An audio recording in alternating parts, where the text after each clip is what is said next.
cough. Coughing, cough, cough, cough.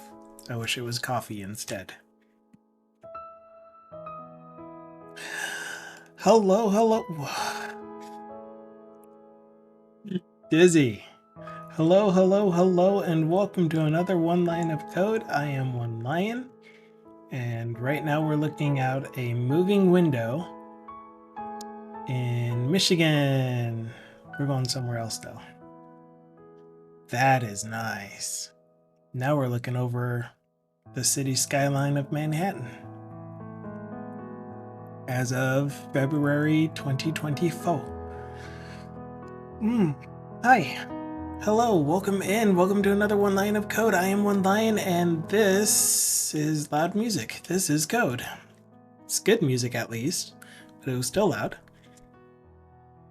You couldn't tell, I just ate another meal bar just before the stream. Because when else am I going to eat? Other than when I have a minute and a half left before the stream. I get carried away, okay? I do lots and lots of stuff during the day. Plenty of time. Hello, TBD Gamer. Does that mean that your stand-up is already done? Oh, never mind. Never mind. Don't answer that. I know better. Stupid delay. Anyway, hi. This is my desktop. This is a website. Okay, what all is going on? We need Figma open. So what I have been doing lately on the stream, we'll see if the bot stayed connected or not,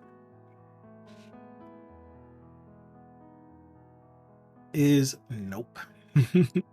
Working on a project called the Financial Management Application, Financial Management Tracker, whatever we're calling it. Anyway, it's a stream project. It's open source. You will be able to see it on GitHub as soon as I get reconnected to the Twitch bot.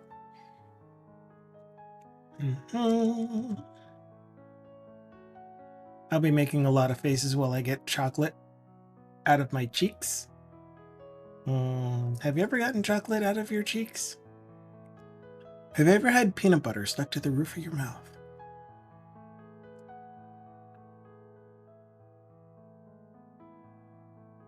Makes you do weird things like talk like a horse. Cup of tea fixes that right up. Very nice. Okay, the bot is restarted. Connect to Twitch. I don't want to suggest you're crazy, but horses don't talk. I've seen them talk before. I know it's true because I saw it on TV.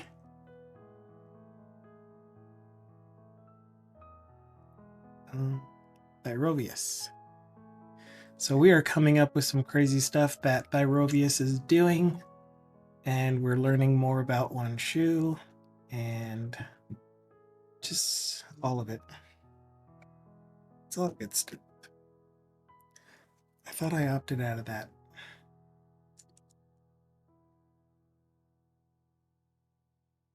Right click. I didn't right click in the right spot. Terminal.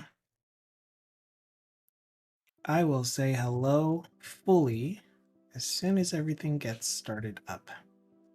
Okay, so we should be able to at minimum see this. And we can read Dukabot's dad joke. My friend told me that pepper is the best seasoning for a roast, but I took it with a grain of salt.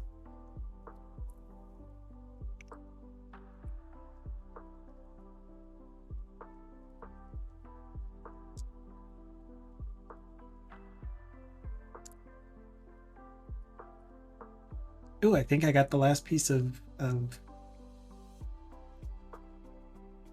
peanut butter, chocolate, peanut and chocolate.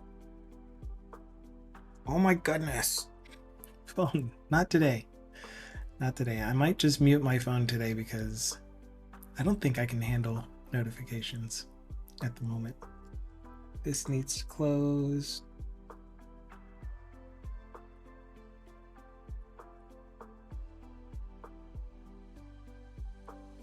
This needs to close. You need to go to this tab. I need to refresh.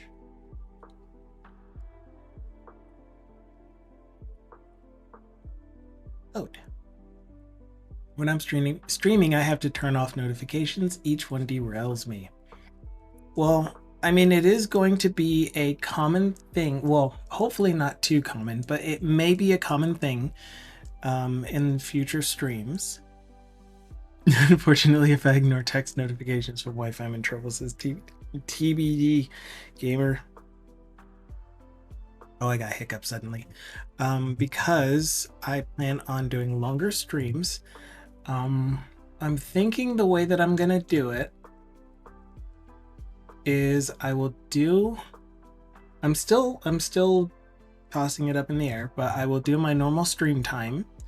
I will end my stream at the normal time, and then I'll start a new stream that is kind of a co-working-ish, work through the end of the day kind of stream. I'll still talk about the stuff that I'm doing. It will be work related, and I will want to focus more on the actual work than this kind of laid back, let's talk about whatever happens to come up, and if we happen to get work done, cool. If not, oh well, kind of thing.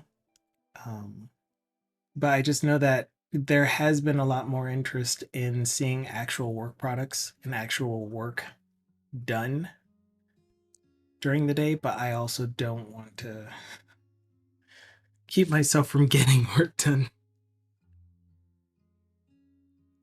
But yeah, speaking of getting work done, today TBD Gamer was working more on Liquid Sky. If you don't know TBD Gamer, definitely check out his stream. He's an app developer who also does game dev, and not a game developer who also does app dev. I can turn left. He has some really cool stuff that he works on. On Mondays and Tuesdays, he's learning Godot. There's a streamer that does ASMR programming. No chat, just a thought. So keyboard clacks, and I mean, the thing is I have a low profile keyboard, so I can't really do mechanical keyboard sounds, which is the ASMR part, I would assume. And maybe the heavy breathing or the slurping of soda from a can. I don't know what ASMR programming means. Lots of sniffles from me. Tourette's level cursing at the code. Is that is that about it? Anyway, hi Reg 9K, Reg 9K, Reg 9. Hi. I told you I was gonna forget. Not consistent at all. Reg like in Reggie. Reg like in Reggie. I will remember though. One day I'll remember. Okay, turn you down. Yeah.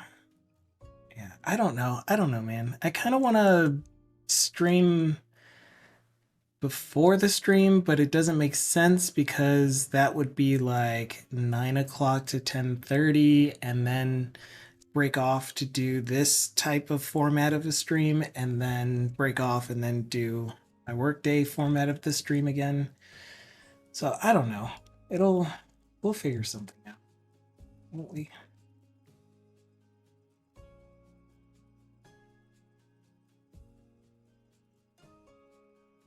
Do watch.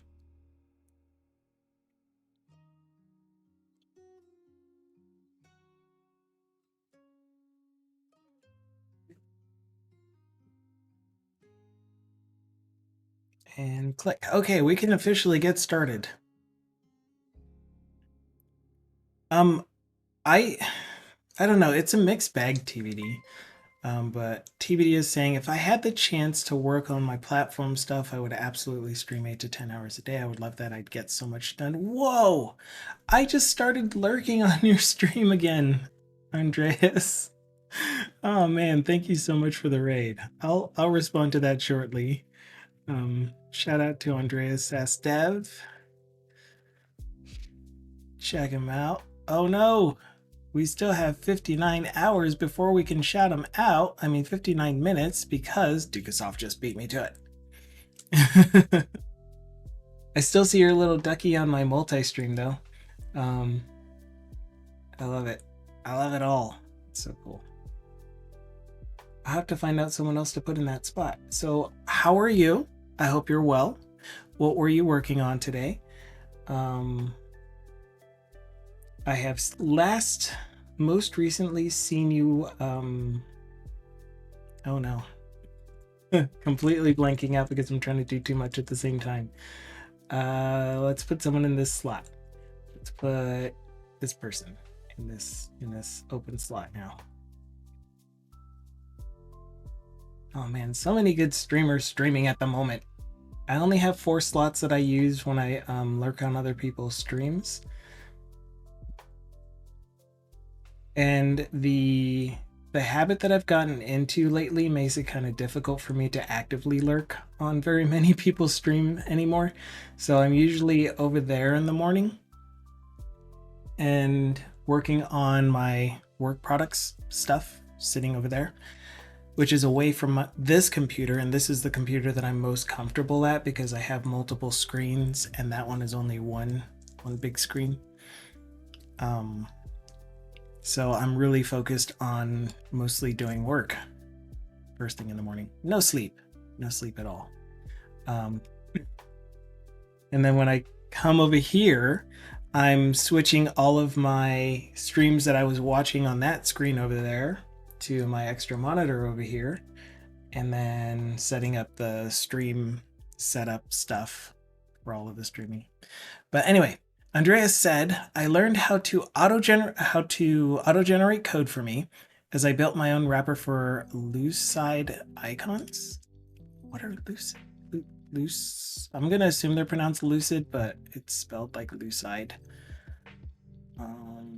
I've been looking for a better font library. Well, I really do like the remix icons that I've been using for just about everything. Ooh. The one that I care about the most is, what do you have for transfer? Ooh. I like this one. Or swap. Yeah, they even have swap. Oh my gosh. Insert row. Oh my gosh, they even have insert row type stuff. Insert row and column. I might switch to this font library. Anyway, so I could use them as Razor components. Today was a bit of a slow burn, giving me sleep. Man, I want to see, do you have VODs? Because I want to see that. I came up with it's kind of funny that you say that. Where is flippin' my good browser? If you go to my GitHub, github.com/onewoodenlion, aka bang, no, something. I love how my name is still coming up as a raider from your stream. I have this Blazor component library here, and I don't recommend using these components, but you can definitely, you can see them. Yeah. You can use them as examples for building your own components, but one of them that I made is not in here. Is it really not in here?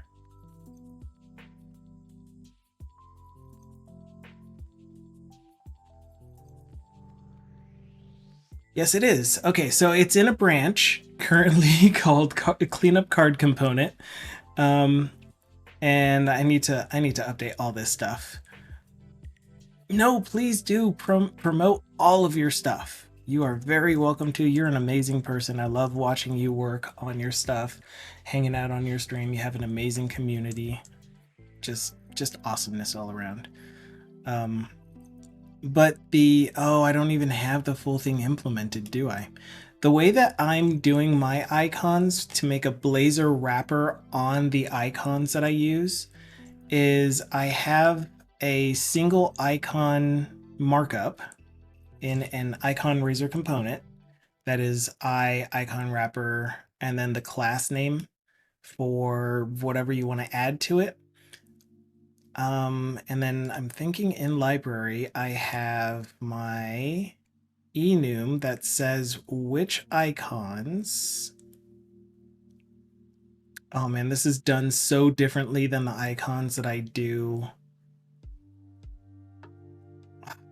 Man. Is this even a good example to show? Yeah, you just use the SVG. That's what I do. And that's why I want to see what you do, to see how you chose to do it. Maybe it's different than the way I chose to do it, which would be awesome because I love seeing different approaches. And then if it's the same or similar to the approach that I took, then I love seeing that because it reinforces that the way that I chose to do it isn't super weird. UI. Oh my gosh, I can't. Shared components. Icon. Okay, so this one might be a better way to see it. Cool. Oh, of course. Good grief, stop it. Stop it. So the way that I did the icon is I have a single icon component that's just iClass icon and then render the component, where render is a public property that just renders an icon. Oh, it renders the component for the icon. So if the icon that I chose is add, then the component that I will render is the add.razor, add icon, which is just the SVG that's output. You have the repo as well, so that'll be easy to find out. Code of Chaos. Yes. I love that. How do I anything?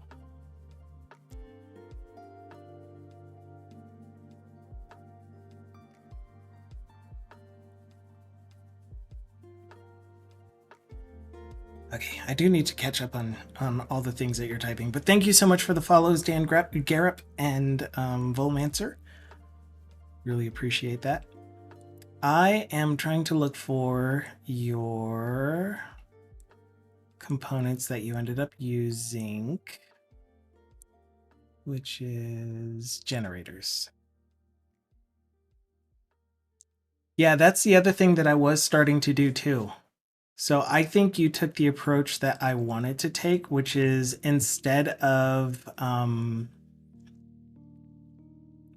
like a manually maintained, that's what I'll call it, list of icons, where when I add an icon to here, I have to add an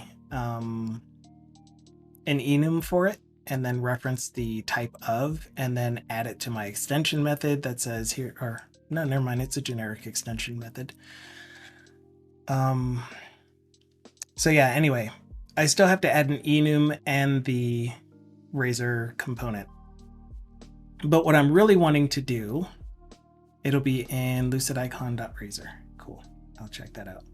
What I really want to do is add an icon attribute that calls these things an icon, and we were just using Thindle's name as the example. So I put an attribute on the .razor file that says this is an icon. So it would be @attribute Thindle icon. That will identify this component as an icon, and then my source generator would generate the enum for it, as well as you know, put the whole type of and everything in there. So that's what this was going to do. I never fully went into it, but that's what this source generator is for. So I want to see your source generator, sauce generator, as they say. Okay. So before I go into that file, TBD said, I just figured out how to collapse the right-hand panel and I want an icon to collapse. Perfect. Yeah, there are lots of great icon libraries. There are the icons Obsidian uses as well. I don't know Obsidian. I don't know very many people. Today was a bit slow burn, given my sleep schedule is super bad at the moment. I have a pretty decent sleep schedule. I'm kind of liking it. I am usually sleeping by anywhere between 9:30 and 10:30 and wake up at 4:30. Tsureshimasu. Sorry for the self-promo. Told you that's absolutely okay. I will endorse you and I'll let you endorse yourself. Don't have any other content except VOD. Same. So same. So my YouTubes is probably the same as yours, where I take the VODs from my stream and just upload them to YouTube. You happen to multi-stream, so your VODs get automatically added to YouTube. So lucky. I just didn't want to pay for restream, and I don't want the restream watermark on my videos. Even though I don't think there's a physical watermark, I think it just gets added to the description or something. Do it no BS. And I do have that set up right here when you showed it on your stream, TBD. I just never actually started streaming to YouTube using it yet. You only use Restream for chat. Cool. Andreas says, I just use the SVGs. You came along just at the right time, adding Lucide. Nice. The repo is here as well. Yep. I honestly think Lucide is a much better alternative to Font Awesome, given Font Awesome has become such a paid hassle. Oh my gosh, it is so annoying. I don't think I ever used Font Awesome. So when Blazor first came out, they were shipping with they were shipping with Bootstrap, which also had glyph icons. And then they moved over to using Open Iconic. And I think it's still using Open Iconic for new projects. I can't remember because I always delete it and I go from scratch. Oh, duh, I know where it would be in my stuff. That would be in here. Sass. Oh, look, Sass. No relation, by the way. Into imports. I don't even have external libraries. Did I make a fully... No, that can't be right. I had to have imported something. So this project is apparently, our mainstream project is apparently not using any external icon libraries at all.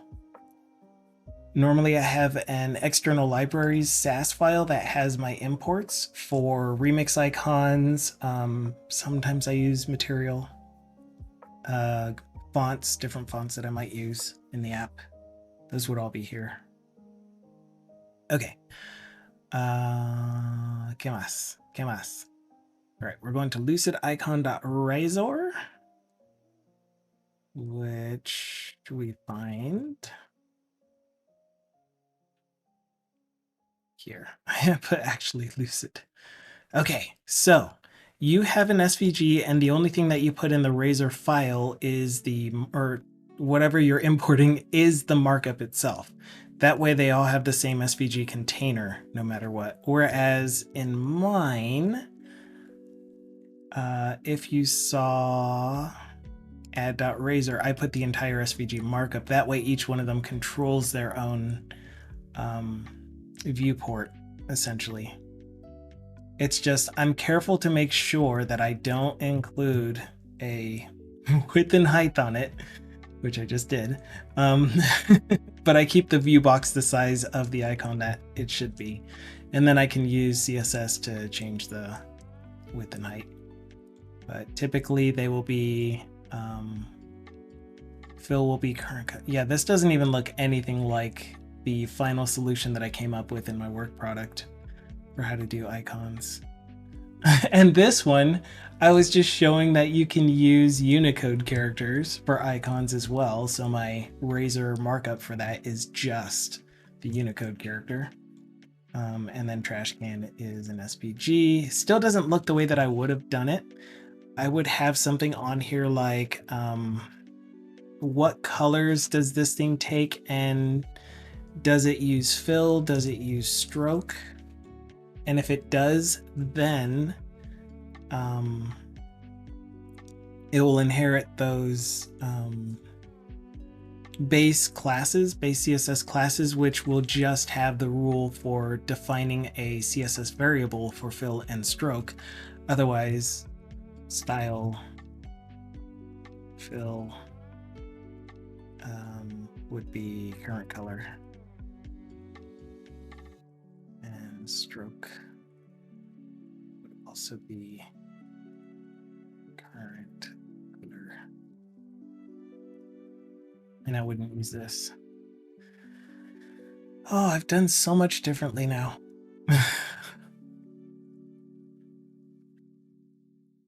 Or I think I would put var color 1 or something like this. Oh, what did I end up with? Anyway, it's something more like this, where color 1 would, yeah, this looks right, would be defined as transparent to begin with. And then when you specify the actual color on the icon component, it defines color 1 CSS custom property, and then that gets set to color 1. Yeah, that's what I did. Okay, moving on. Back to this. While I'm looking at this, no, I just literally installed the last last static version of Lucid, and then just let the generator do its thing. Oh, okay, so Lucid is more than just a library. It actually comes with the code generator.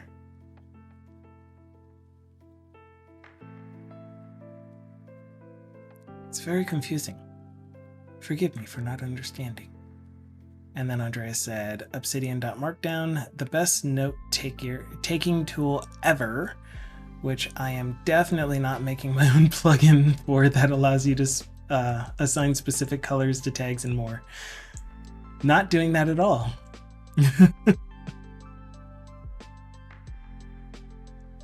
Nice.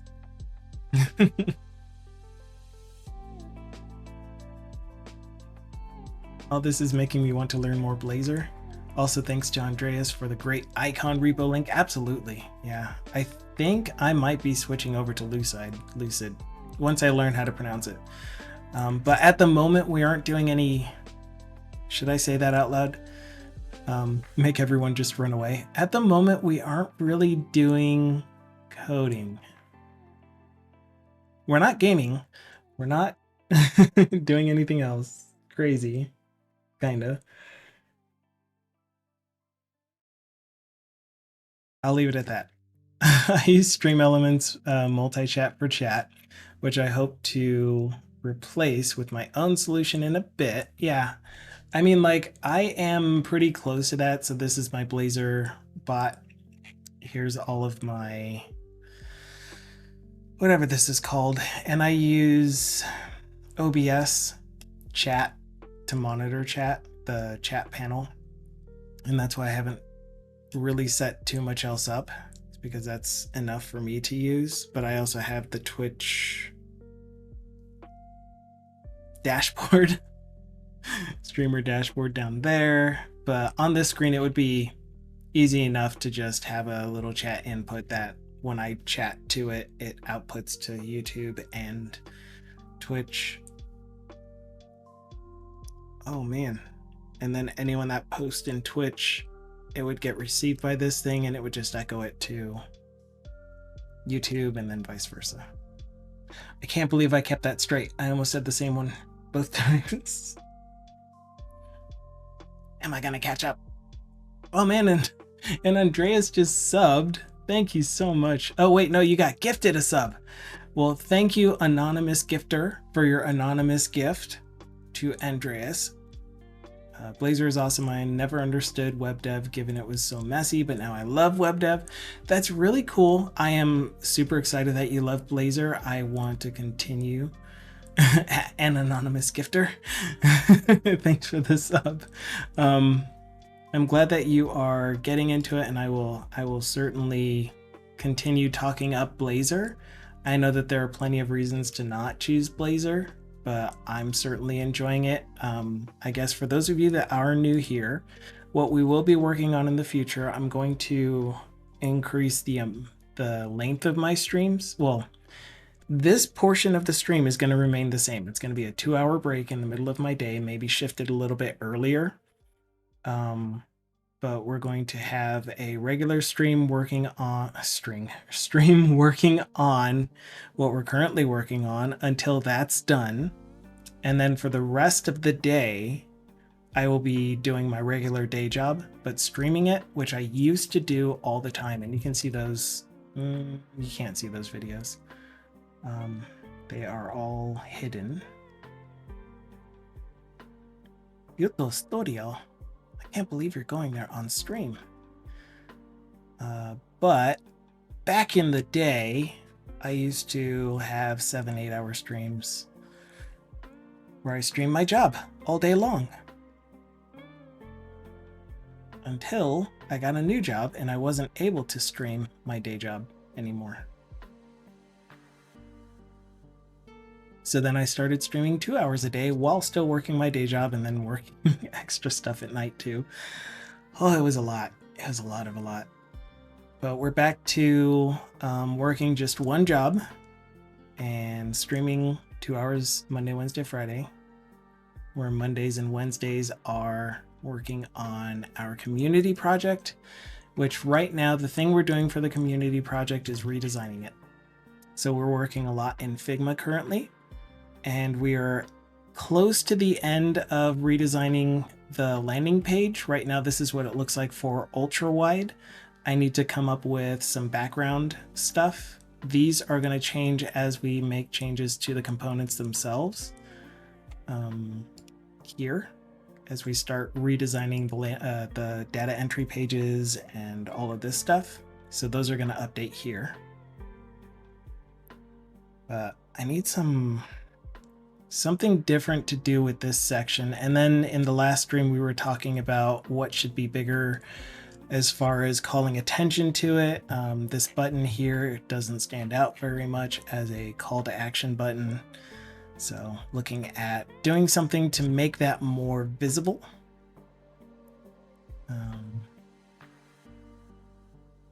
Yamas. I'm talking in circles. For a while, I was in a fit between choosing Blazor and Astro, and I don't know what Astro is. Andreas doesn't know what Astro is. And SAS are all a mess of things. Plus, didn't you say that SAS is like related to your family name, or is your family name or something? Astro's a Node land web framework that lets you use other frameworks like Vue, Svelte, React as your component library. Okay. TBD says, when I make it big with my application, if you don't know what TBD works on, definitely give him a check. But he works on the app that he's talking about is an app called Liquid Sky, which is a project management application that will be developer focused, will be developer focused. I don't know what I was about to say there, but that's what came out. Anyway, he says, when I make it big with my application, the first person I'm hiring is a component front-end developer. Maybe by then I will have the skills to do actual design work for you, and you could hire automated ROMs. We'll see. I'm familiar with both. C# is certainly my favorite. Favorite though. And then TBD says, I still prefer developing in Angular over Blazor right now, and I'm pretty familiar with C#. Because Sass said, or Andreas said, if you're familiar with JavaScript, TypeScript, then go for that. If you're familiar with C#, use Blazor, I'd say. And yeah, I think that's kind of in order of what you just said. So if you are familiar with JavaScript and TypeScript, you're comfortable in it, you like using it, then use it. Even if you know both C# and JavaScript. But if you are okay with having pretty much one programming language and one markup language, maybe two markup languages if you count CSS as a markup language, so one programming language and one markup language, then go with Blazor. Go with God. But also, is it appropriate for the type of app that you're blah blah blah blah blah? Is it appropriate for the type of app that you want to make? Are you working for a company where they use a specific technology? Are you able to choose what technology? Blah, blah, blah, blah. So many things to think about. You know. I still prefer developing Angular. Oh, and I have tried Blazor several times. It's just not, it's not just a grumpy old get off my lawn, you newfangled tech. It's not, but there is still a lot of resistance that you have internally that I don't know if you're aware of fully. Your bias against it. And everyone to their own, I guess, says Andreas. Given that most frameworks can do almost anything now. Yeah, the biggest gripe with Blazor is, and I'm actually going to deploy this now so that we can see the difference. My biggest gripe with Blazor is that initial runtime download and then downloading the DLL. So like I think the argument that TBD Gamer does bring up a lot is, does it really make sense to ship your DLLs to the browser and then run that through a runtime, as opposed to just running native code, even if it's WASM, just running native code in the browser. And for me, it does make sense because it's all about how I do development, and Blazor makes the most sense from me doing the development. I am not super skilled in JavaScript. Open RMA water. This one. And chat is covered up, so I need to look over here. Well, I guess let me finish catching up with chat before I do this. Bowmancer says, I love Obsidian, but I've also had my eyes on Affine. Affine? Something else that I don't know about. Lucid Static is an NPM package I download. And then the SVG files within that static lib are parsed by my generator. Okay. Got it. That makes sense. Affine's got better graph canvas, but Obsidian has it with the file management. Oh, Obsidian wins over Affine with the file management and extensions. Or no, you can get better graph and canvas if you use extensions. Anyway, something I can almost understand. Hello, Banana. How are you doing? Do you know the game Son of the Forest? I do not. Do you know the game Son of the Forest? Tukasoft Bot says hello. Fullmancer says, I'd use Astro's Markdown rendering to turn my Obsidian Vault into a crappy personal wiki page.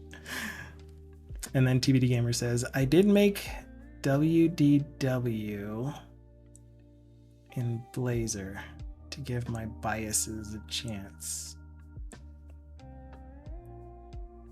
I don't know what WDW is. Water, drink water. Oh my gosh. So if you guys don't know, TBD Gamer also has a community project called Water Drink Water that you can participate in. I really need to make a command for this so that I can Walt Disney World so that I can just shout it out easier. But if you want to put your link to the repo in, he's kind of put it on pause because there isn't much community contributions, and it's also for the most part done. But you should feel free to contribute to his application. But yes, water. Okay, I need to go to the test server real quick whilst I delete. Oh, I love doing this part. So I'm on the test server and I'm like, am I really on the test server? And we have all of our apps being served through IIS on a server. And we have two servers. One that is the test IIS and production database server. And then the other that is the production IIS and test database server. So when I need to do important database stuff on test first, I need to be sure I'm on the right one. And then when I need to do important site related stuff, I need to be on the correct one. And oh, it's so confusing. And it was so that we could use the least amount of EC2 instances, which I probably shouldn't even be using EC2 instances.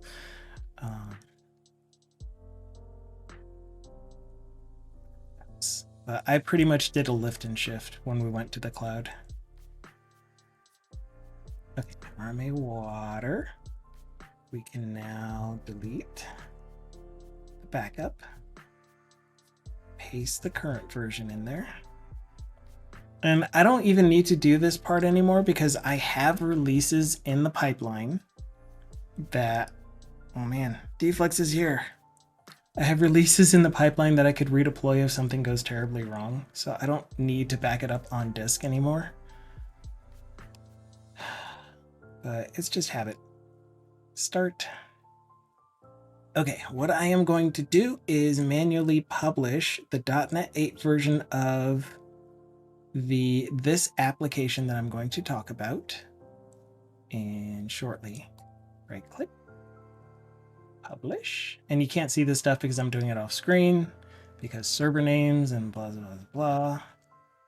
But this is the kind of stuff that I would be doing on my normal stream when I start streaming my normal workday. I'll be working on this project and 9 others since I maintain about 10 applications that are all Blazor now. Every single one of them is Blazor. Oh, it's so nice. They started off as all of them but 3 were JSP applications. The other 3 were VB6. And then they moved to .NET Framework, MVC for the JSP apps, VB.NET WinForms for the VB6 apps. And then they all eventually went to Blazor. That was a really, really fun time. And I really enjoyed that. Okay, so Deflex came in and says, how's it going? And there it is. There is the link for Water Drink Water.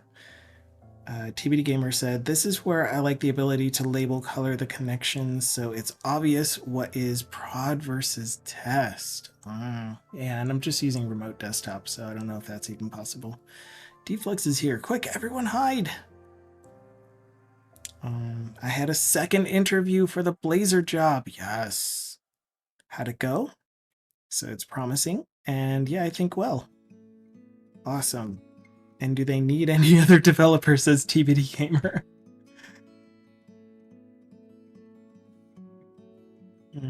I was asking about a certain testing feature with Azure DevOps.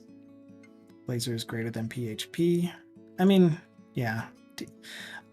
I still struggle to say that anything is better than anything else because I think Irish John puts it the best, that it's not really the platform itself, it's the developer that uses it. It's kind of like size doesn't matter kind of thing. But there are things that are more suited for, or that are suited better for other things. not quite.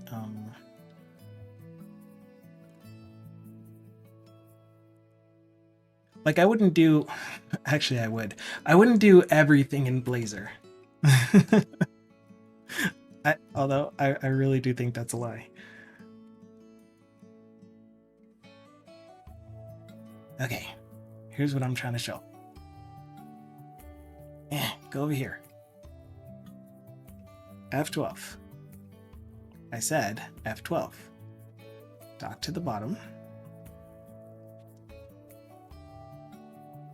The company I will work for has a lot of VB apps. Cool. That need to be moved to Blazor.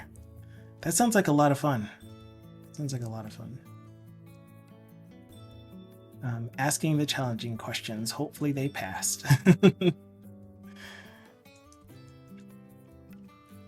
And President Not Sure says, yeah, I agree that it's more the limitations or not of the developer, not the language itself in general. Yeah, there are just some things about Blazor that could be improved, and I don't know how it would be done, but it sounds like they're considering it, how it should be done. No, you're supposed to also be an incognito tab. Okay, so here is what I has. I currently have this application that you see on the left in .NET 6. Dude, thank you. And what I'm gonna do is in my dev tools, application, storage, clear. And you need to go to the test site. And granted, these are two different servers, but they're hosted on the same platform. They should be pretty similar to each other since one of them is just the test version of the other. No, why am I logging in? Because I'm talking too much. Anyway, the point is that I'm trying to get here is once it's done downloading and loading everything that needs to be loaded, I want to show the comparison, even though I can't do it simultaneously, but you can get a relative comparison of the difference between a Blazor WebAssembly, which is on the left, versus a new .NET 8 Blazor web app template that uses auto rendering, which means that it's going to use Blazor server when you first go to the site on that computer, and until the .NET Framework runtime is downloaded, the WASM version of the .NET Framework runtime. So if I go back to the page, so that was server rendered.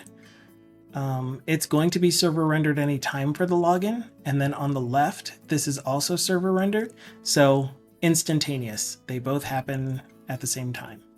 So here's the login process for, actually, before I do that, what I meant to do was go to the main site first. So if I navigated to water.rma-cloud.com for the first time, it needs to go through this whole authorizing process, loading the Blazor WebAssembly before it even gets to the login screen. Whereas here, since it loads server and everything is running in Blazor, there's no switching between Blazor WebAssembly to server rendered pages back to Blazor WebAssembly. This is all the running app. Then it's pretty instant. So that's one thing. Okay, so logging in on Blazor WebAssembly is doing whatever this loading thing is, which is probably reloading the app through the Blazor WebAssembly runtime, and then it finally gets here. Versus the Blazor server side, which is like, I'm there. Lickety split quick. And it's done.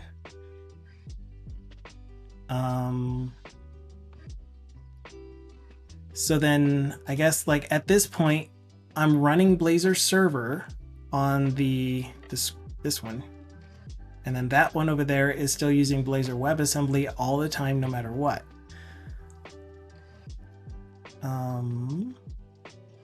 So here is one big issue that I was having, but this is just a bug in the code, so it's not my fault. This is just pulling a chart. I guess these would be better now since I don't need this anymore. Pulling a chart. Can I? Oh yeah, right. I do you.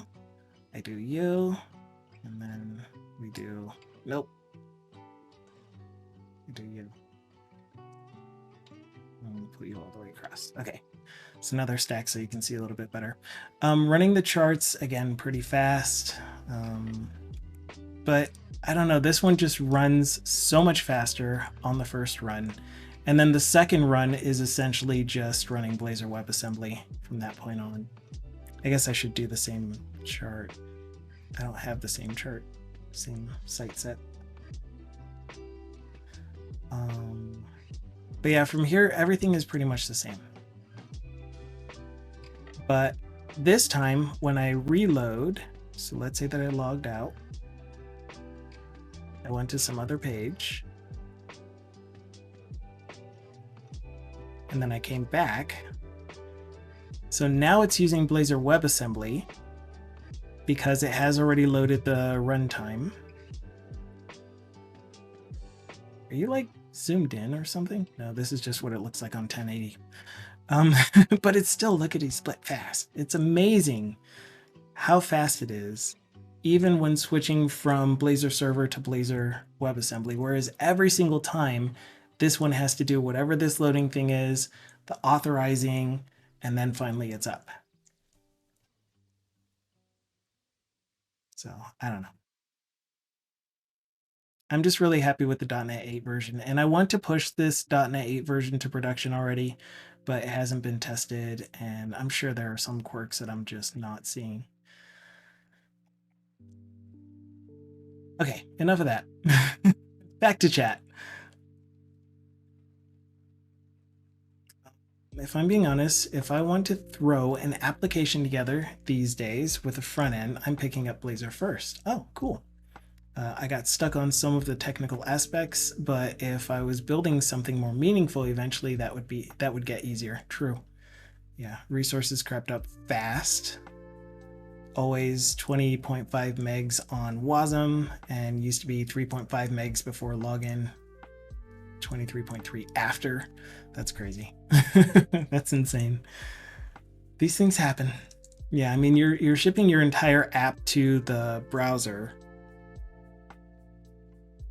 which, you know, I guess if you're thinking about it, maybe one way that could be improved is only shipping the DLLs to the browser that are needed to run the app at that point in time, and as you navigate to each page, then it would get that resource from the server if needed. I'm sure there's some way to hot load DLLs only as they're needed. That way you're not shipping all of the DLLs to the browser on initial load. The thing that I don't know how to take advantage of yet is the render mode static for the app that we're working on for the stream. We're going to learn it because we're going to turn this to .NET 8 when we implement the new design. We're going to use render mode auto, but on the landing page, we're specifically going to use render mode static, I think, since there is no interactive content on the landing page.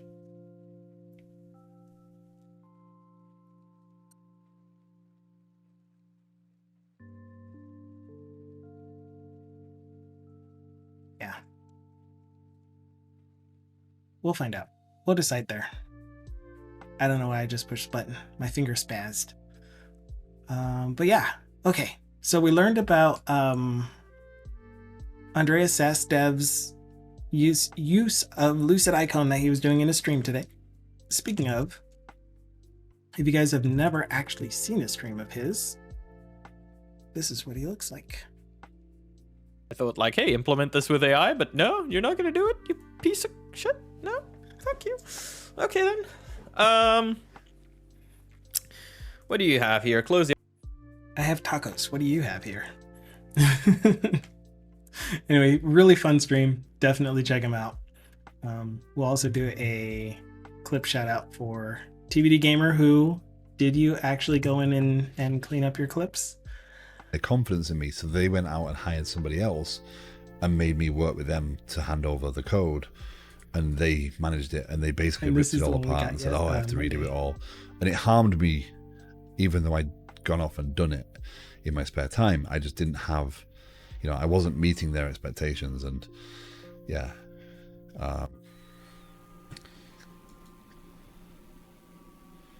those sorts of things weigh on me.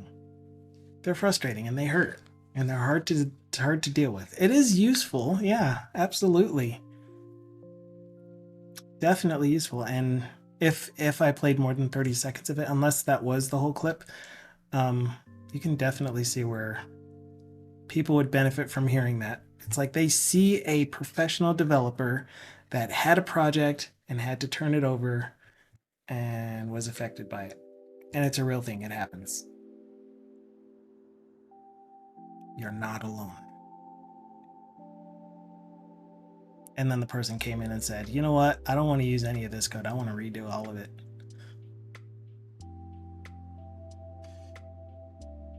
Okay. So back to what we're doing on the stream. For those of you that are new here, I guess I should finish introducing myself. I am One Lion. I work on Blazor apps, if you couldn't tell. My main projects that I have worked on, are things that involve upgrading legacy line of business applications, where a line of business application is the one that's needed to do everyday business functions and stuff. I started off in human resources a billion years ago, worked there for 500,000 years, and then finally got my first developer job with a consulting company to come over here to work with the Rocky Mountain Arsenal to convert their apps from, like I said before, JSP to .NET. I guess just Java to .NET, VB6 to VB.NET, and then from there, Blazor. What we've been doing on the stream lately is working on a project called Financial Management Tracker. Open source, feel free to check it out, feel free to contribute. But specifically, we have finished the core application functionality. It currently looks-ish like this. So we finished the main application functionality. You can take that repo, clone it, and run it, and it'll look like this. There is no actual login. In order to get into the app, there's actually a data entry pages link down in the footer that you can't see on these screens. But this was the baby design that I did on it, because at the time I wanted to do everything the right way. I wanted to do the full design process and then start doing development, and while doing development, do the whole test-driven development thing, and setting up my unit testing framework was taking forever. By the way, I was using B-Unit, which is a product created by Eagle Hansen et al. And it's amazing for doing essentially unit tests on components. So when a component loads, is it showing the right content based off of all of these other things that you are predefining for that component specifically? And I was also using XUnit for the actual service class testing. So I got that set up, did some testing. We added a calculator and got some help with setting up unit tests for that were amazing. So that was fun. So the app is finished. We got it to a good point where it's usable. I want to use it already, but I haven't started using it yet. I'm still using Access.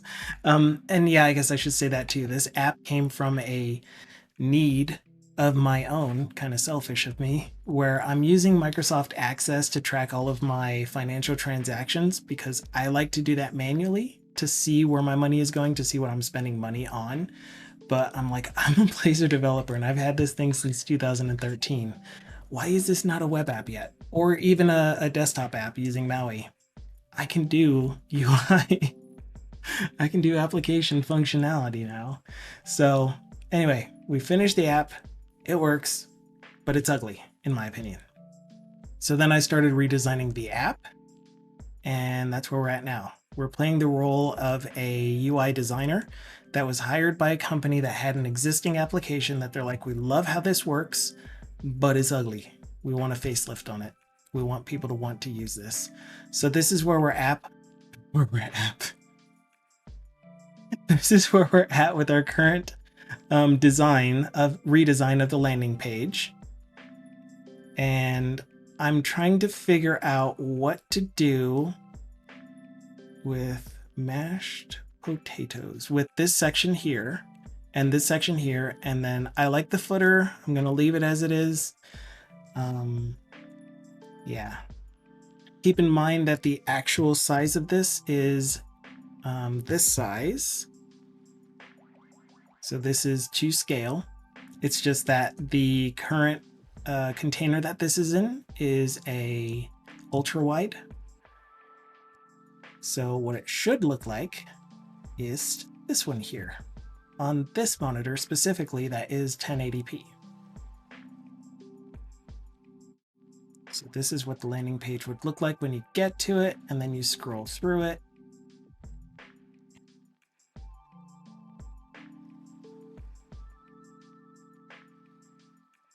Yeah. So that said, we're going to continue from there and figure out what to do with these sections. So I'm going to go ahead and grab the same objects here. Man, I remember I used to know the name of... Oh, that's what those are. I used to know what these are called in Figma, what term that they used.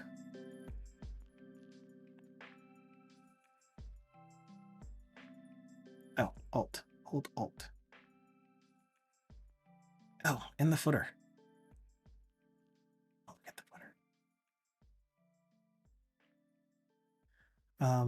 But yeah, the names of the elements in Figma are something. They have a term, and that term is appropriate for what they are. All right, we're going to move you back into the 1920 by 1080. You need to go underneath the components, but on top of the background graphic.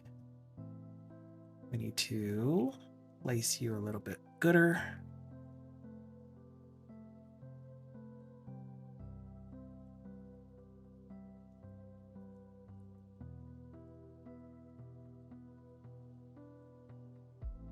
Here we go. Oops. I deselected everything. Disselected everything.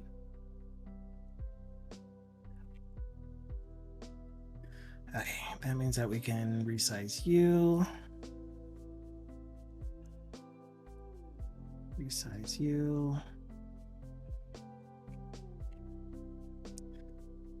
Okay. So this is the magical part. This is where we make this actually look gooder. How do we do that? One thing that I was toying around with was putting stripes on each of these individual sections. I don't know if that would make them look better. Another alternative is to maybe, yeah, let's see what that looks like if we put a background on you, you, and you.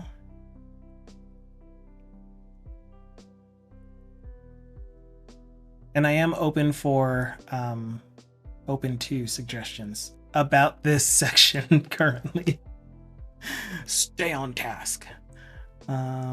Let's give it a background fill of, I don't know, the same color that we're using for the next section, obviously.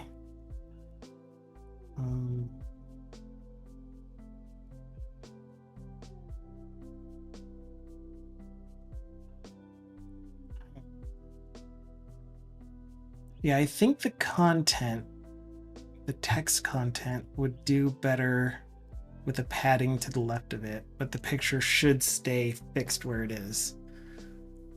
So maybe if I centered this text content and kept an alternating background color or a background color, it just needs to be different than this next section's background.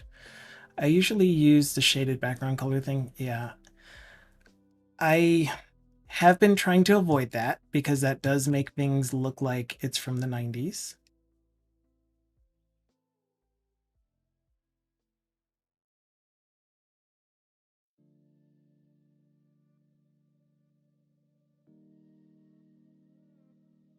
And like, even if we did a gradient, I don't know. I don't mind the gradient.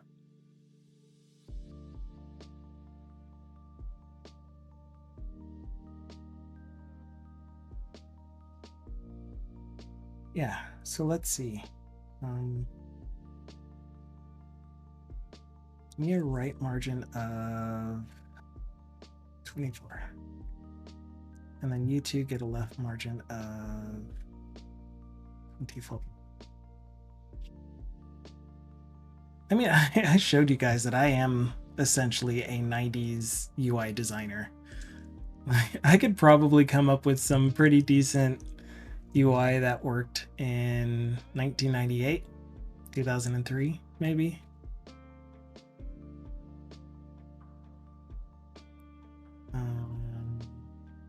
Star Trek, my proudest one.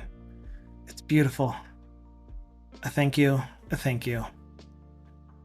Battleship gray for the win. I do have a battleship color. Yeah, so one trick, not trick. What do I call it? One technique that I did learn from watching many videos. I mean, I already like how this looks better. I don't like this bottom section. We're gonna have to clean this up somehow. And because they have that nice thing there, what if, and this is a big what if we reduce the vertical padding to something more like that? Oh, I never actually resized you guys.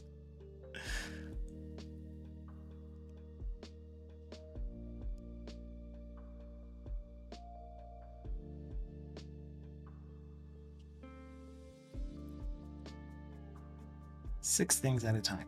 Dang it.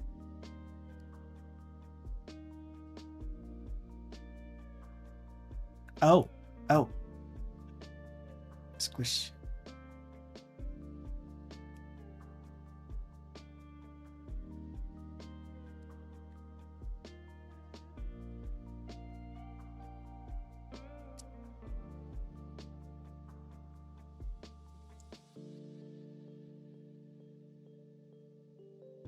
Okay.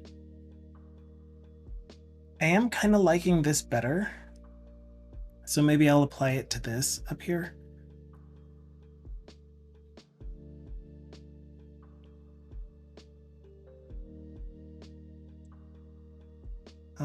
There's nothing wrong with a good marquee and blink. True.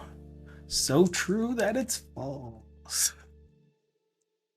Yeah, I'm gonna apply it to the actual component. Am I? Am I gonna apply it to the actual component? The problem is that the component itself is everything but the font is color agnostic or theme agnostic. What I mean by that is I think I showed you guys that I'm using color modes. So if I use this and then I change the color mode to light mode, I change the color mode to light mode, then the font updates, and these would have to be forced to a different color. So the font colors in each of these sections would have to be forced to be, not you, you. What did I call it? Yeah, I think I just called it light text. Hello, Napalm.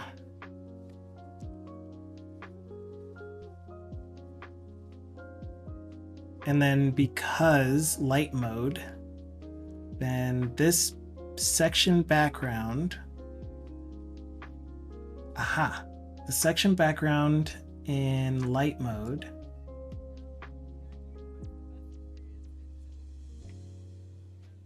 which is where? Section background. We would want to use our off-white color. Blech. And there's another reason that I don't want to use a transparency on the fill. Instead, I would rather have the fill be full color gradient. Full opacity color gradient.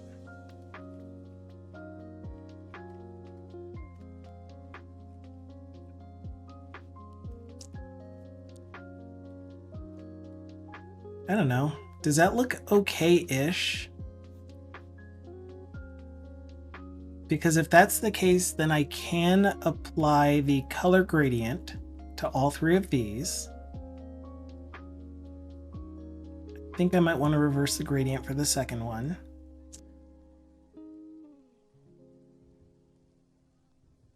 And then force their text to be text light.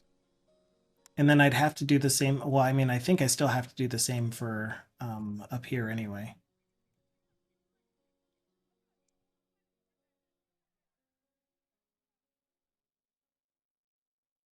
Is that readable? Yeah, that's pretty high contrast for that section.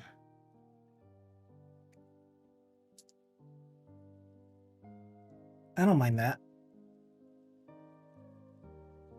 So maybe the thing that actually needs the partial transparency is this, so that we can get some of the background poking through. Ew, ew, ew. Nope, just kidding. That looks horrible. Blech. Why would you do that? Let's just give it rounded corners. That'll fix it. That would have been hilarious if it actually made it look better.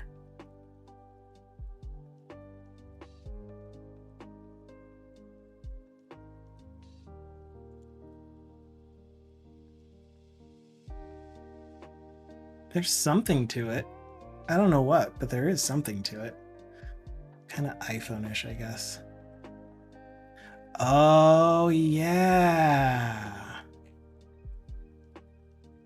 Oh, yeah. Okay, well, the issue that I see here is that the color gradient, dark color gradient on the background is going too far down. And so it's creating this terrible split right here that just interrupts it way too much. And I kind of want them to meld together. So I guess, what do you look like without? That text would be too dark on it, is what it would look like. Not you. You. No, not you. You. Yeah, no, that's terrible.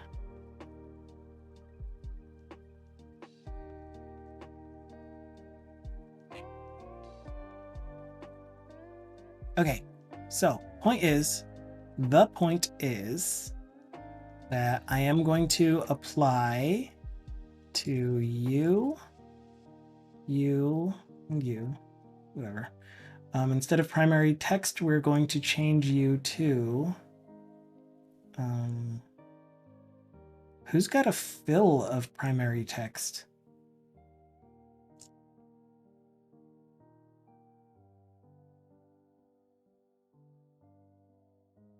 Huh? You've got a fill of primary text? How's that even possible?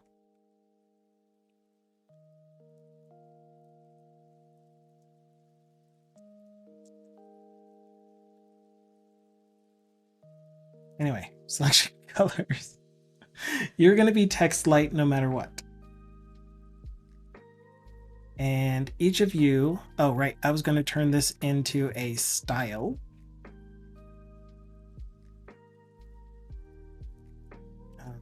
100%. And then I just want to make you starting color. Oh my gosh, everything's in the way. Darkest color over here.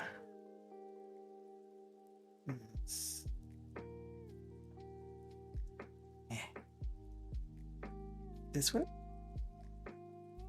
And the lightest color over here.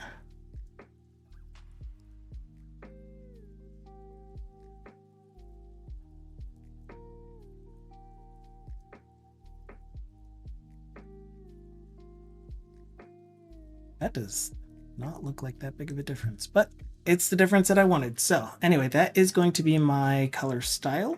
So we're going to turn you into a color style called horizontal card gradient.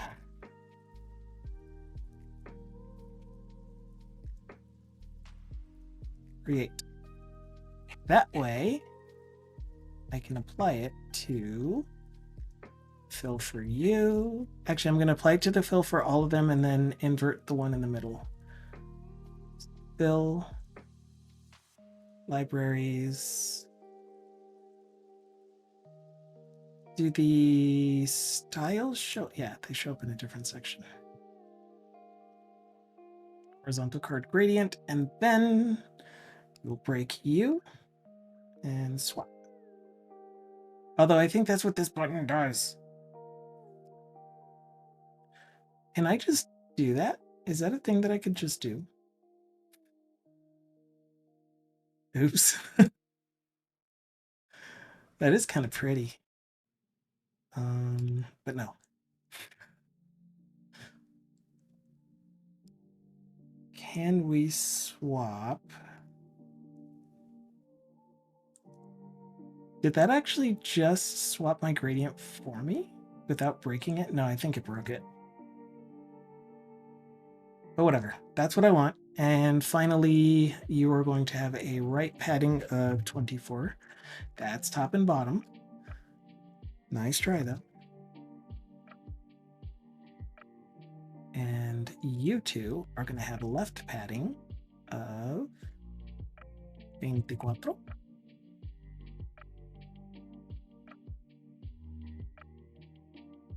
Okay, all right, you win.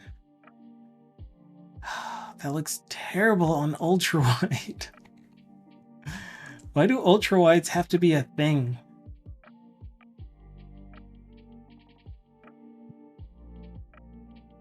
You know what really sucks? Unit tests. That you kind of need to assert, just period, unit tests. Unit tests that you kind of need to assert timing requirements. For instance, when delaying in a retry policy for a HTTP request. Because ultra wides are awesome. Alright. Sounds more like integration tests. Kinda, yeah, actually. It does. I mean, I'm still, like, don't take it from me. I'm still struggling with test types.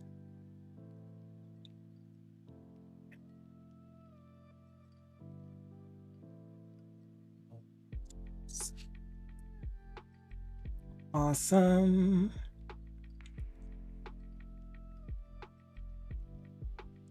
Oh, that's cool. I hope they're there for a while. Anyway, where are we at? Not quite, not actually making the request, just validating the policy does the correct thing. Like, is the policy a method in itself, or is it a function? Is it functionality that you're trying to test?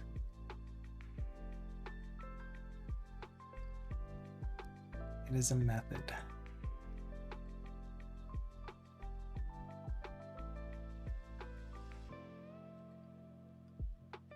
I know that sounded like I said the same thing twice, but I didn't.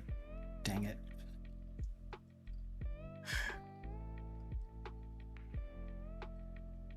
Really a static helper to create the poly policy. Okay, so you're using poly.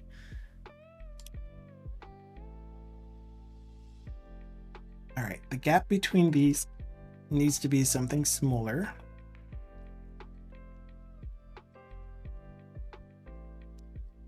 Yeah, I'm kind of liking somewhere around here. So what do you look like at this size? I'll go to full screen zoom, and then I try to zoom out so that I can fit it on the screen. Jiminy. Could you imagine? Like, this is wide, and just, this is already too wide as it is. Probably runs on crackers. Oh man. Okay, make you shorter. Take you and you, move you up. Take you, move you up.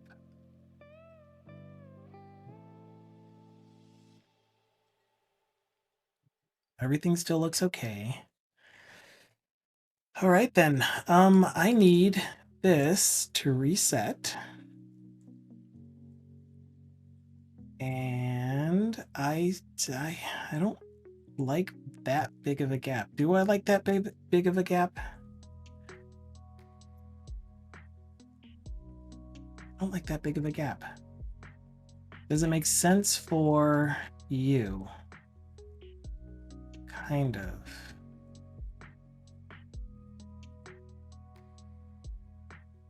So the question is, do I overwrite it only in this usage of the component, or do I overwrite it in the original and just make it smaller for everyone?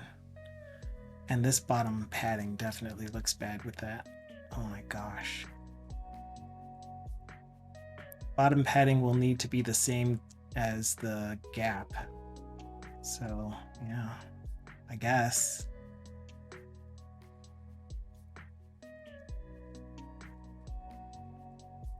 Let's try 60. And then go back to you.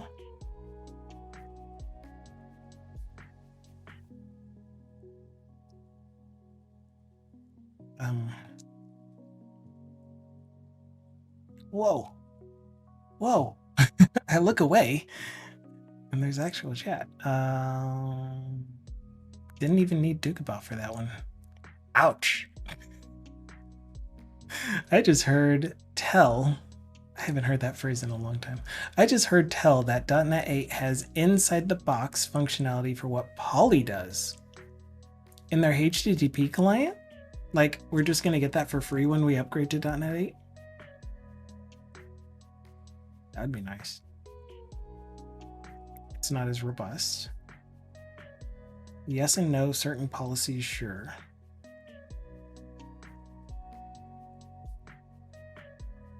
Okay.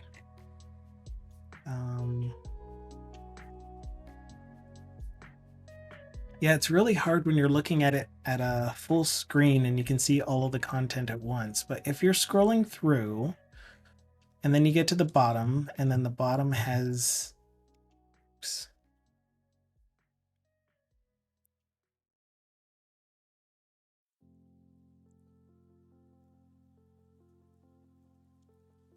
Hello?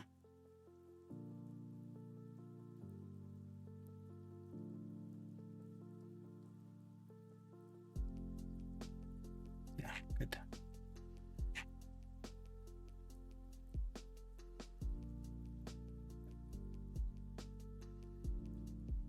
Oh man. Wait, what happened to the gap on you, friend? Why did this shrink?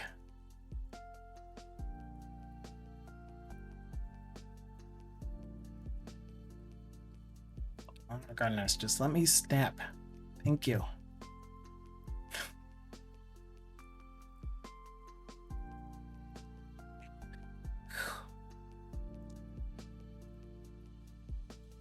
Okay, as I said, if you're scrolling through at 100% and you get to the bottom of this section, are you really gonna see this? Are you gonna notice this disparity and be like, oh, I don't want to look at this site anymore? It looks like crap. I kind of would. Man. So my options are to increase the padding top and bottom padding for these sections so that their total would be the gap between those. My other option is to reduce the gap to be double the size of the top and bottom margins. Adding, whatever. So you're currently at 60.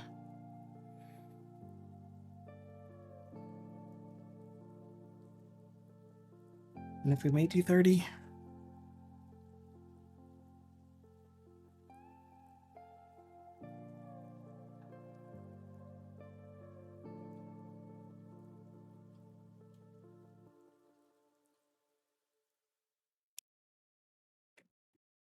Wait, what? That actually shrinks the bottom padding? That doesn't make sense. No, that definitely doesn't make sense. Where's my tracking transactions?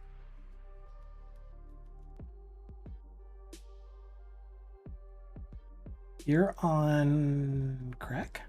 Is that what it is? 16, which is just about half of the gap.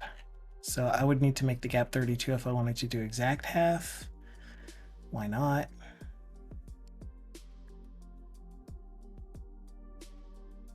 I did that wrong.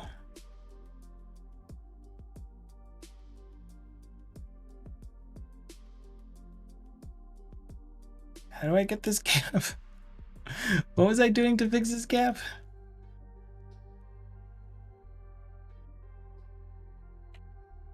Wait, what? Oh. I was changing the gap in between each, which also changes the gap between the top and the rest of them. Whatever.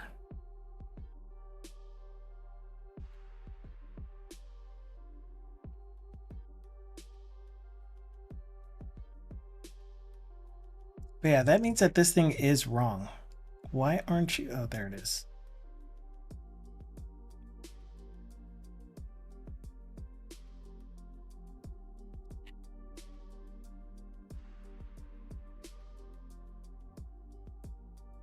Yeah, that still looks very wrong if the padding on this is actually 16. Why are you only selecting the flip-in rectangle?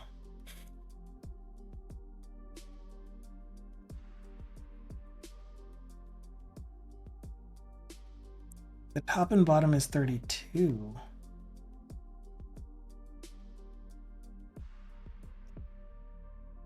What?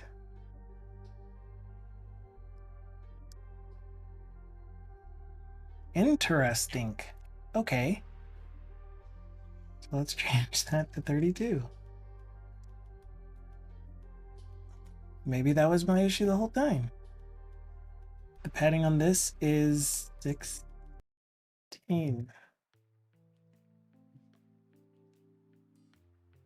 You're so confusing.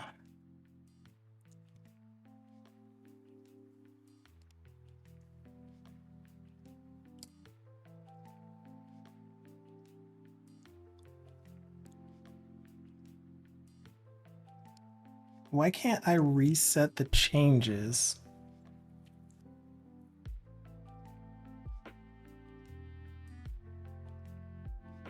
On this component? Probably because there are no changes? There are no changes. Got it.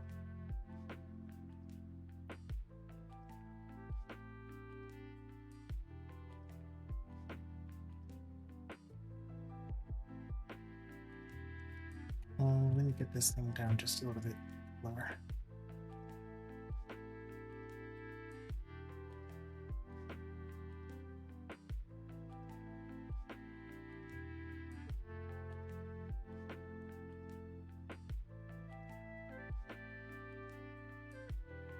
This is so confusing. What is up with that?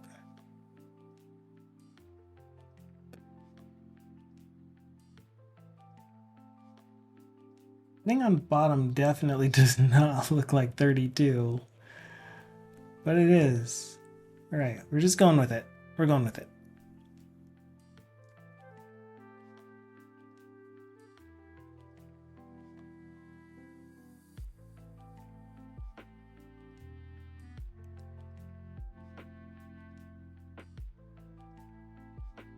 It just looks bigger because there's a different color, light to dark versus dark to light. Yeah, we're gonna go with that. And then we're gonna run away. Okay, so then the entire section goes up. And finally, I want this thing to have the same padding. So footer section, give us some padding of like 32, 16. No, that's the wrong thing.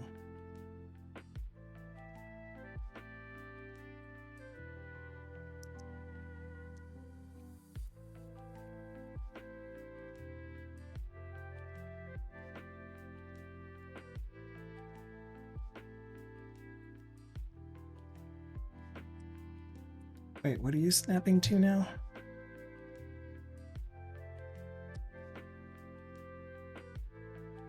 What are all of these things that you're snapping to? It's so weird. Okay, I'm done. We're good. We can move on. Any questions? Yes. Why does it look so crap? Oh, that's a new one. Assert distinct collection. I may have known about that one.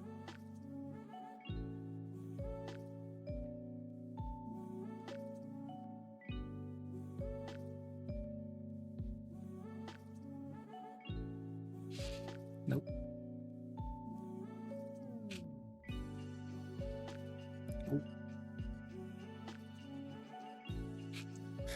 Which test framework are you using? I mean, I would assume it would be the pretty close to the same in both NUnit and XUnit.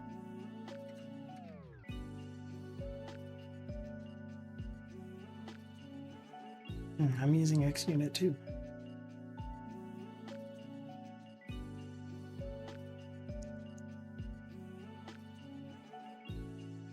Yeah, I kind of remember testing that the transaction details are unique. Whatever, can't remember. It doesn't even matter. Nothing matters, ever.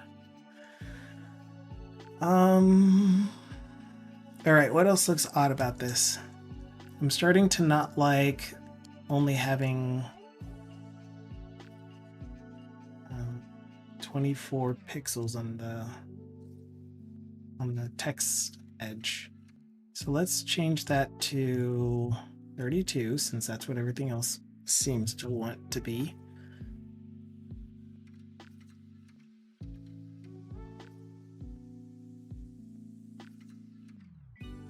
Oh yeah, I said that I might try centering it. I don't know, because it's really far away from the graphic.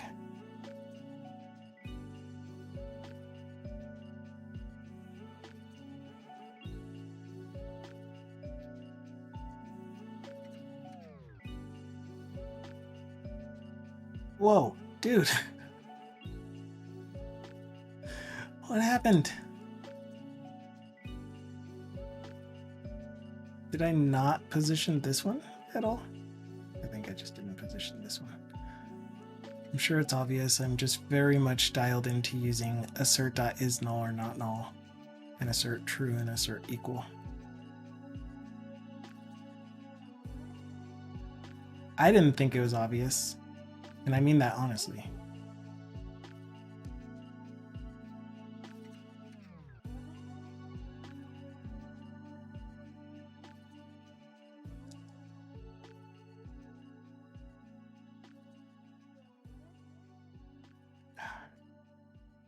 Dude.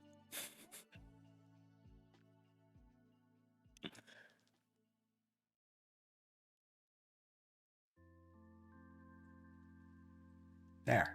Okay. Are we good? We're good. I'm gonna run with this because it doesn't look terrible. It doesn't look amazing, but it doesn't look terrible. We can continue tweaking it as we get this next section to look better.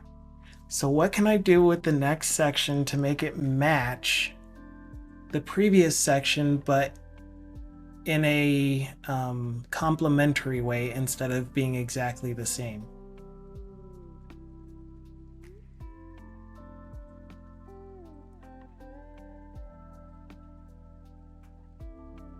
First thing is, what happens if we try applying the same gradient to the background? I don't think that's a good idea. We'll try it anyway.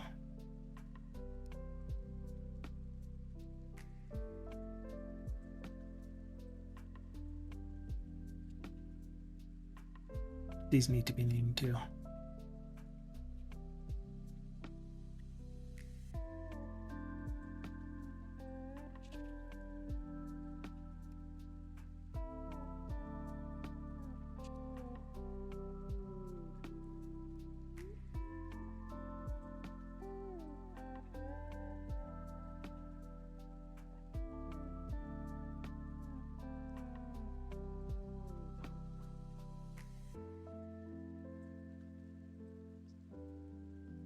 I'm so lazy.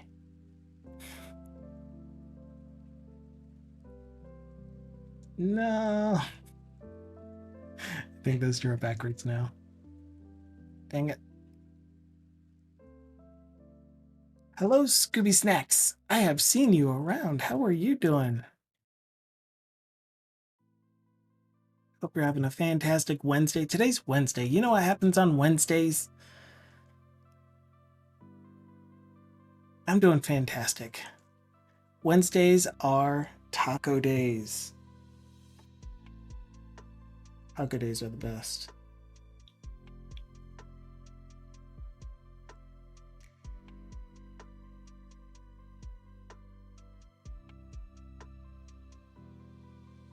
It's Wednesday, my dudes?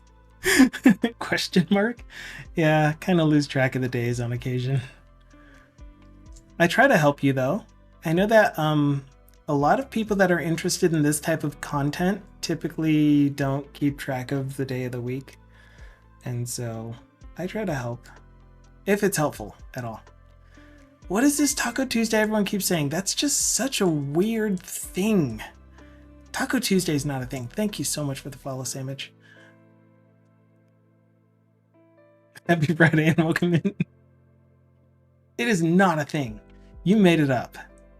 All of you guys are just trying to gaslight me. It's always been Taco Wednesdays. Nothing else makes sense. Why would it be Taco Tuesday? That's so weird. Taco Bell sued to use it. They didn't used to use it. They sued to use it. You're having pizza. What kind of pizza?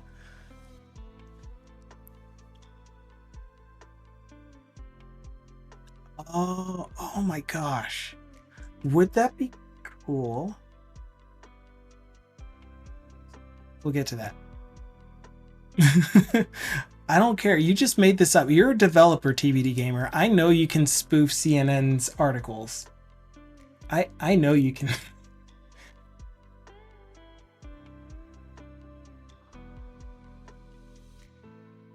Wait, you actually did mean to put sued. I really shouldn't doubt that you you know how to type.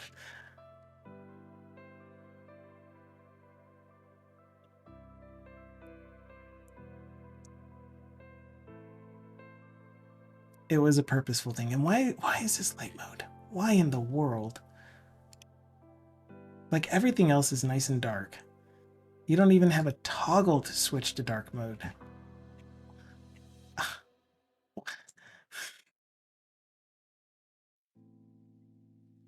I don't know if you guys noticed, but pretty much all of my apps that I do, except for the login page that I just didn't customize, I didn't do the CSS for on RMA Water. but all of my apps that I work on, they default to dark mode.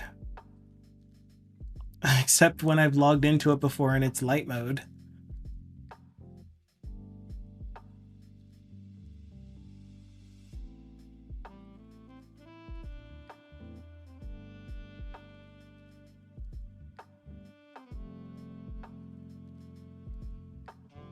Wait, what?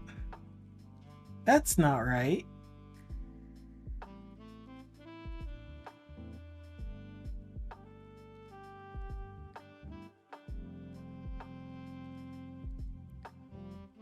Excuse me, why aren't you defaulted to dark mode? That can't be right.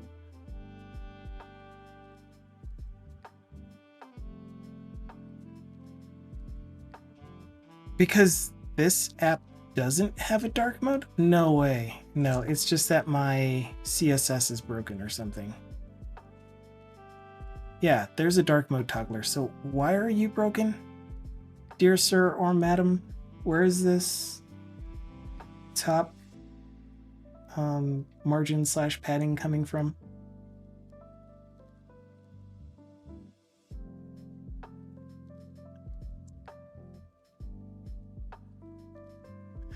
That is so wrong.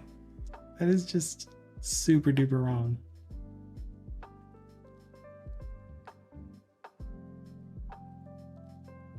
Yeah, there's a lot going on with this site that does not seem right. I don't know what that was. I don't know why there's suddenly a padding on top. I don't know why we can't see the dark mode toggle.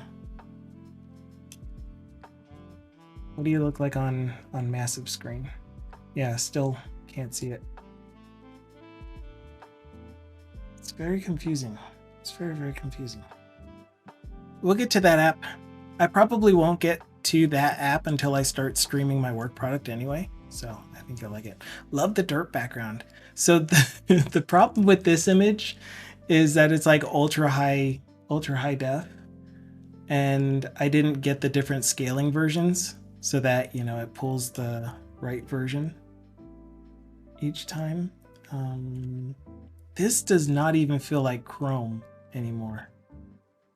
But this image is massive.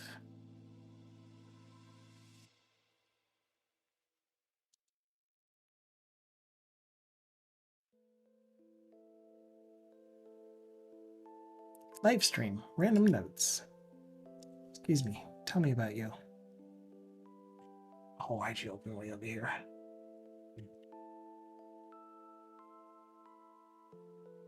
See if I'm lying to you. Yeah, it's a 5 megabyte. Well, I guess it's not massive, but a 5 megabyte image, 5472 by 3648. Yeah. Dukasoft saw it right here. I was blind. 5.3 megs. You're so quick. Whack. So quick. Thanks for the lurk, TBD. Enjoy your lunch. I'll be ending my stream in about 10 minutes. Nope. I think I was being all smart and implementing a strategy pattern for some user metadata property processing. I just noticed with all the refactoring, etc., the strategies do the same thing now, just with different property names. Facepalm.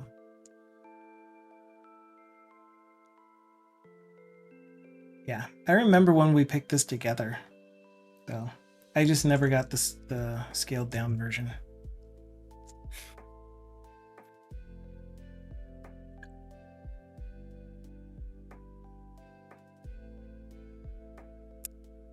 Okay, what am I missing? Nothing.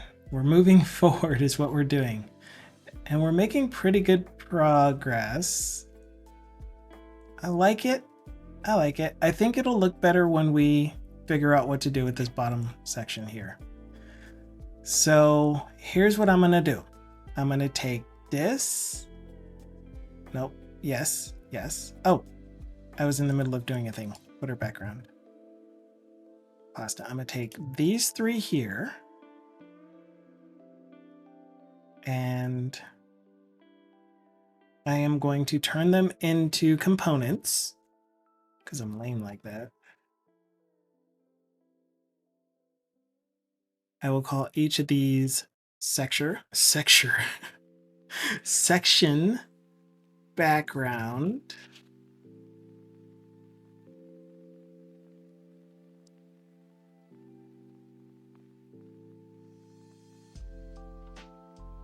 Combine them. I really, really want to remember to use the flippin' combine multiple components or something, whatever it's called.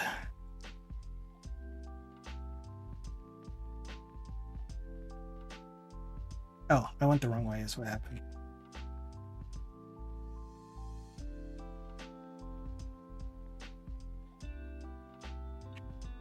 Okay, and this way, when I make changes to one, it'll make changes to all or something. Do I really want that? Yes, I do. All right, so I'm replacing this one with transactions background.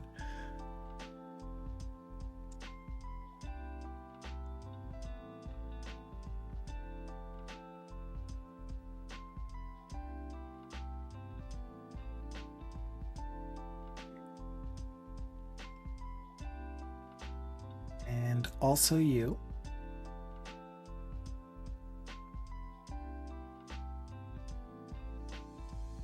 Oh, put something else on my clipboard. When did I do that?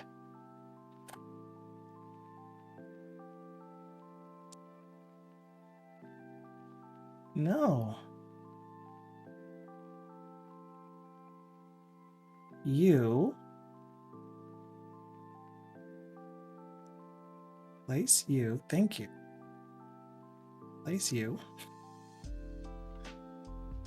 You.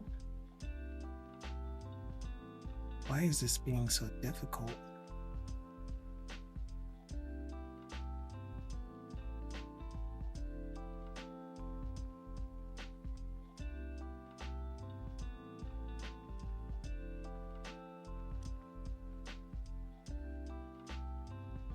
And finally, you.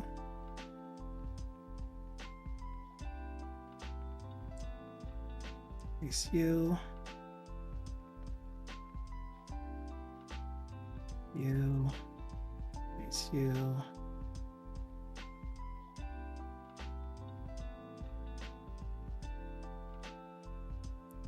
Wait a minute.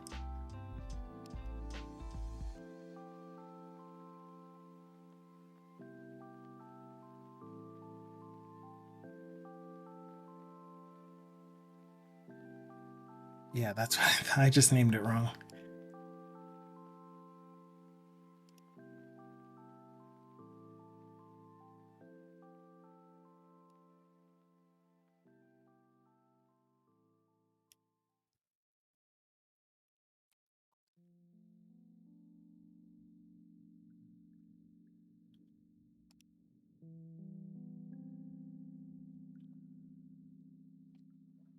Oh man, what's going on? Do transaction history background.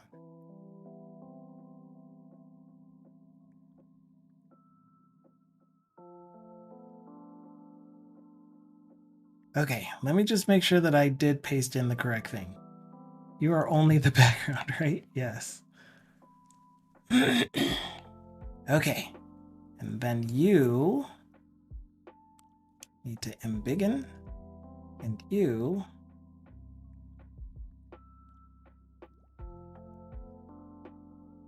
need to embiggen.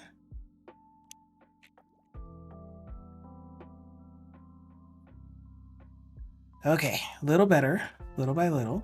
So I do kind of like this gradient, but we could do better. Oops, what did I just do?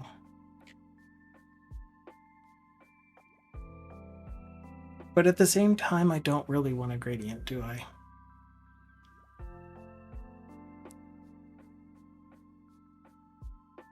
What would happen if I took the gradient from you,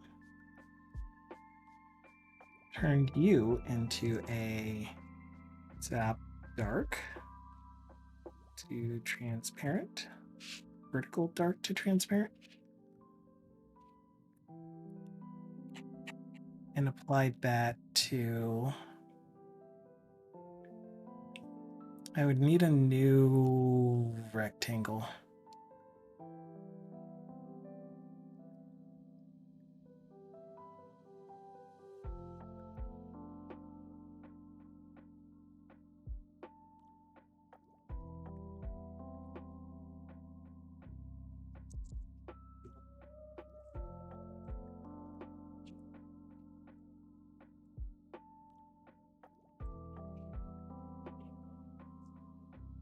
Aid. Let's not do all 3 to 5 megabyte images on a web shop. Still gives me nightmares. You've done this before? And guess who got to fix all the images? You've either done it or you've encountered it.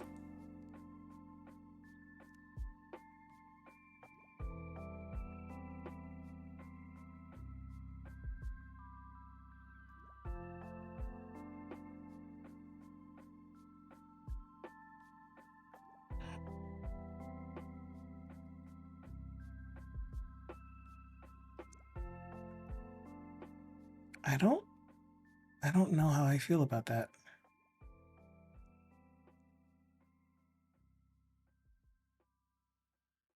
Scroll.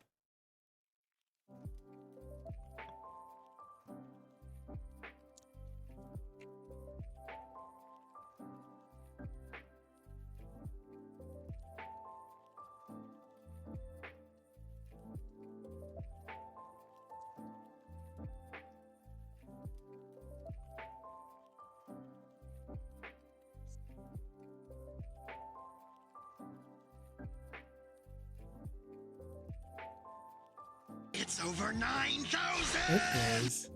I counted them all personally. It's over 9,000. So I guess right now the thing that is the most weird to me is that we go from this seamless header into the hero section, and then this massive seam, and then the content sections, track transactions, and then a gradient or a fade, whatever you want to call this thing, to get to the next section. So I kind of don't like that, because this either needs to change to something a little more seamless, or I need to put a seam in between sections. And I guess the way that I could do that is by taking this one and making it less apparent.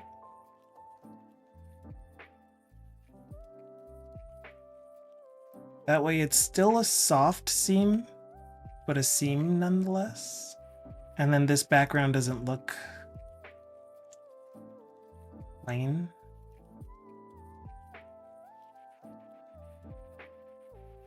But then I would want the opposite for this background. Like, could I lighten this background somehow? Probably gonna end up undoing all this, but I'm gonna try it.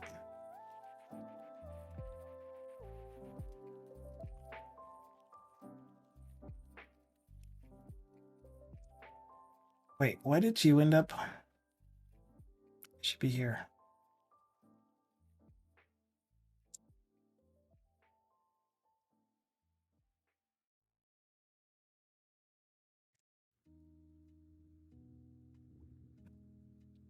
And then instead of making you dark, you should invert.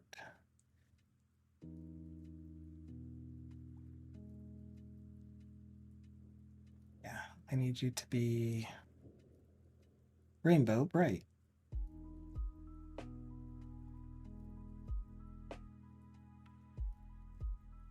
Just you.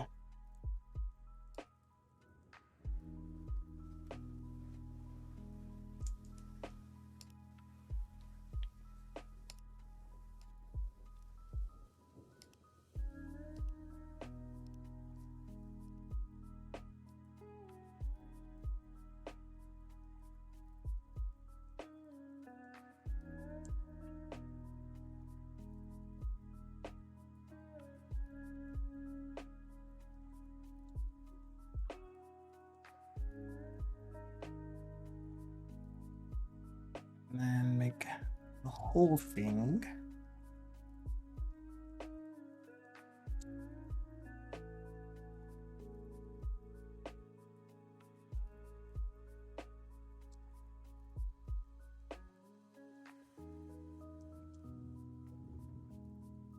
There's something there. I mean, it's close-ish.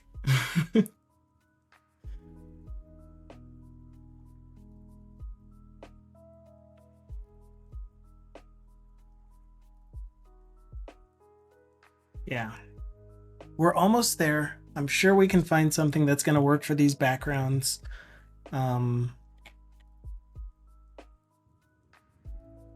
These two aren't quite touching.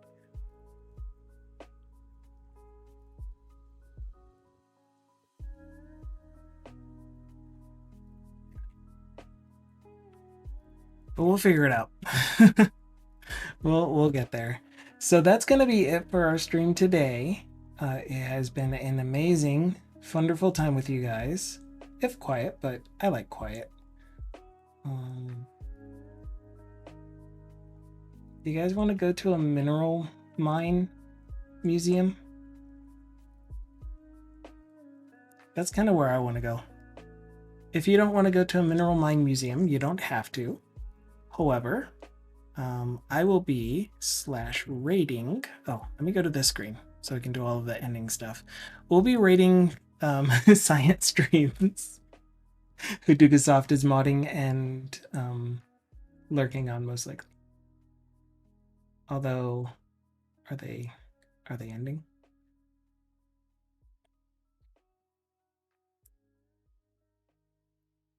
Okay, not. They are still playing with rocks. You're not modding his. Okay, you're probably not allowed to. We will be back again on Friday, and on Fridays on this stream, we do community days, which are days where I invite you all to bring up conversations, things that we can talk about that are relevant to this channel. And I even open up a Discord voice channel for you to be able to use your voice to have verbal communications. But that's totally up to you whether you want to do it that way, or you can always just chat to communicate with us. So whatever works for you. So that is Community Day. And in this Community Day shout out, so you can know more about it, there is also the wrong link to our Discord that I need to update. So here is a new invite for Discord. Feel free to hop into our Discord if you want to. It's pretty quiet, but we do have a lot of really cool, amazing, helpful people that are asking questions, answering questions, and having general conversations about technology. I think I'm a bot on too many channels anyway. You're an amazing mod though. You are. I absolutely appreciate you, and I hope you know that you are really the best non-bot bot ever. My favoriteest. Okay, but yeah, that's gonna be it for me for today. I'll be back on Friday. I'll post the VOD for this to YouTube. And yeah, check out all the cool people that were here today that also stream. And if there are any of you that I forgot, please feel free to promote yourselves. You're all amazing. Okay, ciao for now.